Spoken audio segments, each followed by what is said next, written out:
ሰላም ጤና ይስጥልኝ አድማጭ ተመልካቾቻችን፣ የዕለቱን ዋና ዋና ጉዳዮች ይዘን መጥተናል። አብራችሁን ቆዩ።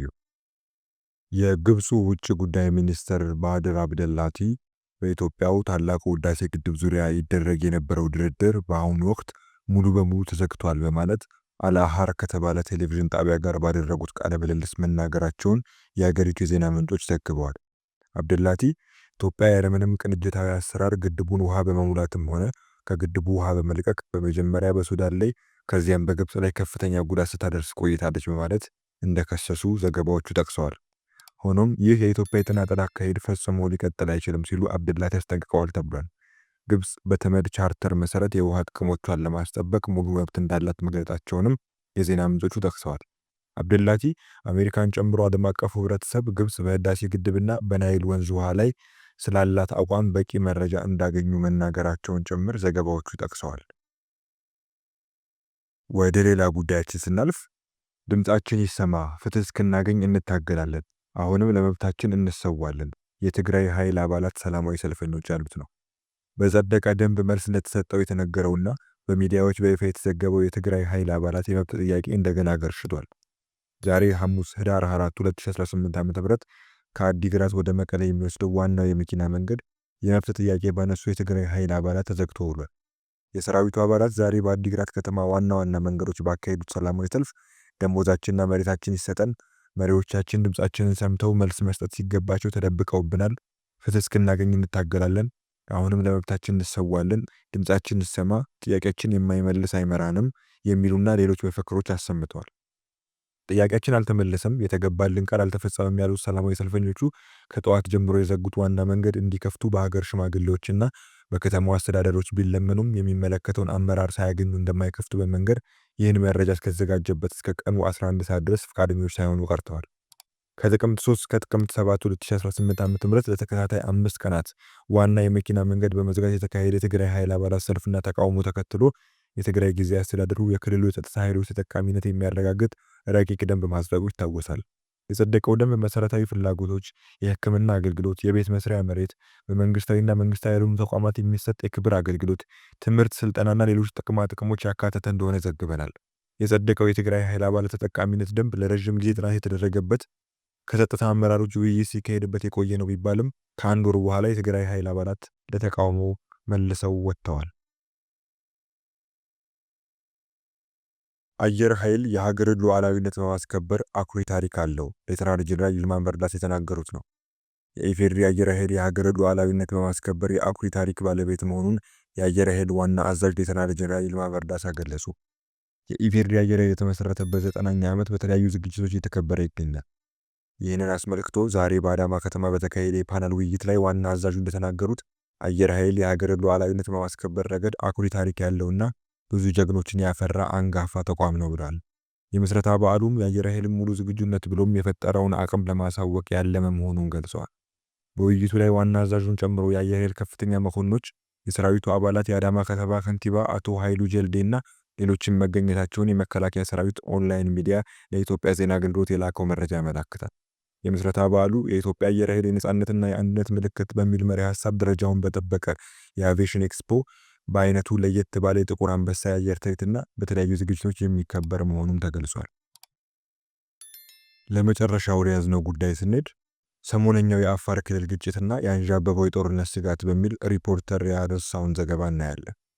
በኢትዮጵያ ብሔራዊ ምርጫ ቦርድ የእውቅና ጥያቄ በመታየት ሂደት ላይ ያለውና በቅርቡ የተደራጀው ዲሞክራሲያዊ ስምረት ትግራይ ወይም ስምረት ፓርቲ የሚዲያና የኮሚኒኬሽን ምክትል አስተባባሪ አቶ ጣዕመ አረዶም ከ4 ወራት በፊት ከሪፖርተር ጋር ባደረጉት ቃለ ምልልስ በትግራይ ክልል ስላለው ፖለቲካዊና ወታደራዊ የኃይል አሰላለፍ እንዲሁም ስለ ጦርነት ስጋት ሰፊ ማብራሪያ ሰጥተው ነበር።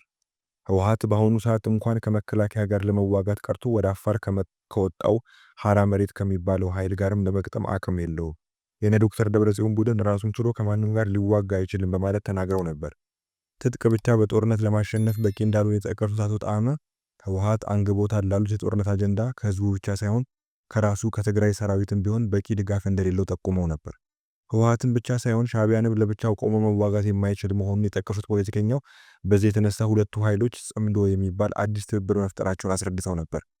ሻዕቢያም ሆነ ህወሓት የጦርነት መንገድ መመረጣቸውን ያሰመሩበት አቶ ጣዕመ የሚያካሂዱት ጦርነት ማዕከሉ በራያና በዙሪያው ባሉ አካባቢዎች እንዲሆን መፈለጋቸውን ተናግረው ነበር። ይሁን እንጂ እሳቸው ይህን ባሉ በጥቂት ወራት ልዩነት ህወሓት አዲስ ጦርነት መክፈቱና ወደ አፋር ክልል ገብቶ ወረራ መፈጸሙ ከሰሞኑ ጎልቶ የተሰማ ዜና ነበር።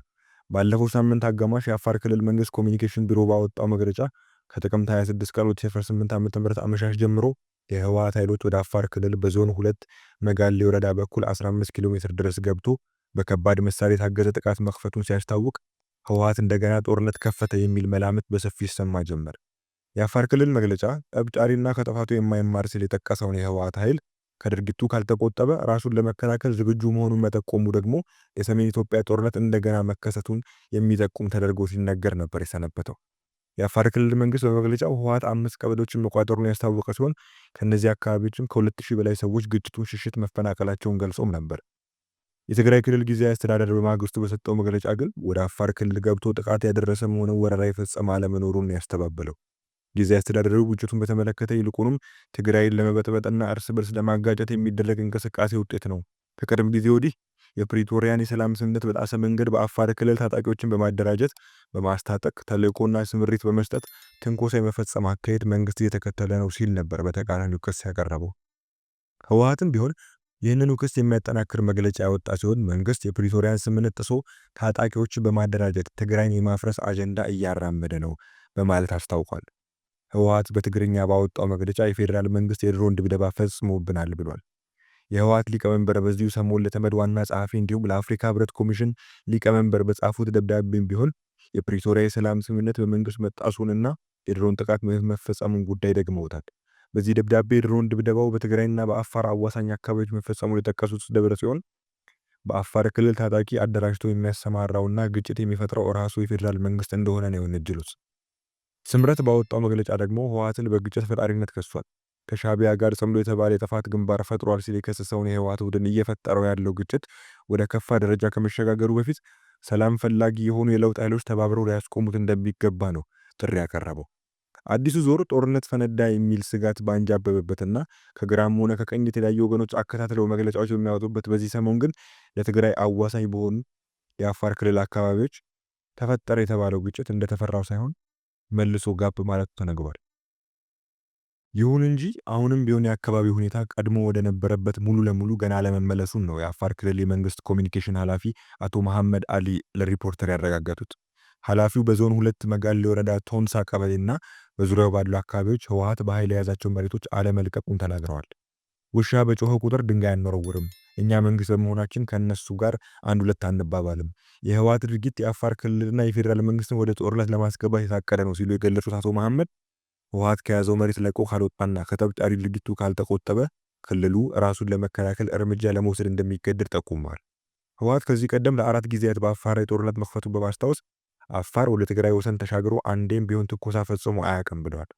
ህወሓት በአፋር ክልል የተጠለሉ ታጣቂዎችን ለመውጋት ብሎ ሳይሆን አፋርን ለመጉዳት አቅዶ የአሁኑን ዘመቻ እንደከፈተ ገልጸዋል። ህወሓት ወደዚህ አይነቱ ትንኮሳና ግጭት የገባውም እንደ ሻዕቢያ ካሉ የኢትዮጵያ ታሪካዊ ጠላቶች ጋር ተባብሮና ተልዕኮ ተቀብሎ መሆኑንም አቶ መሐመድ አስረድተዋል። ገና የተቋጨ የማይመስለው የሰሞኑ የአፋር ክልሉ ግጭት ከመወነጃጀል ባለፈ በተለያዩ ወገኖች ዘንድ የተለያዩ ጥያቄዎች እየተፈጠረ ነው። የአፋር ተወላጁ ሀያሲ ዩሱፍ ያሲን ሁለት የህወሓት ፍንካቾች የፈጠሩት ጸብ ሲሉ ነበር ጉዳዩን በተመለከተ ለዶይቼ ቬለ አማርኛ የተናገሩት። ይሁን እንጂ ሰሞነኛው ግጭት የህወሓት ጦር ወይም ቲዲኤፍ በአፋር ክልል ተጠለለ ከሚባለው ሀራ መሬት ከሚባለው ወይም ከትግራይ የሰላም ኃይል ወይም ቲፒኤፍ ጋር ያደረገው ግጭት ብቻ ነው የሚለውን የማይጋሩ አሉ።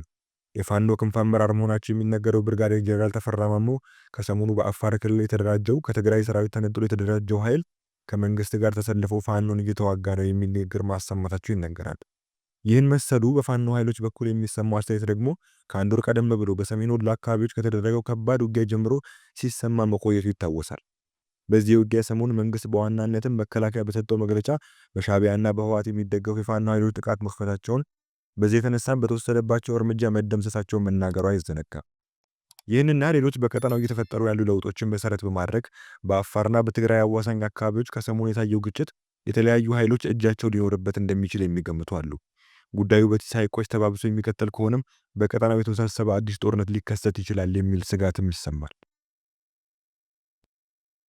ትግራይን በሚጎራበተው አፋር ክልልም ቢሆን ከትግራይ የጸጥታ ኃይል ተከፍለው የወጡ ኃይሎች መደራጀት መቀጠላቸው የቀይ ባህር አፋሮች ድርጅት ፖለቲካዊና ወታደራዊ እንቅስቃሴ መጠናከሩን የሚያወሱ አንዳንድ ወገኖችም ቀጠናው አዲስ ግጭት የመሸከም አቅም እንደሌለው ይገምታሉ።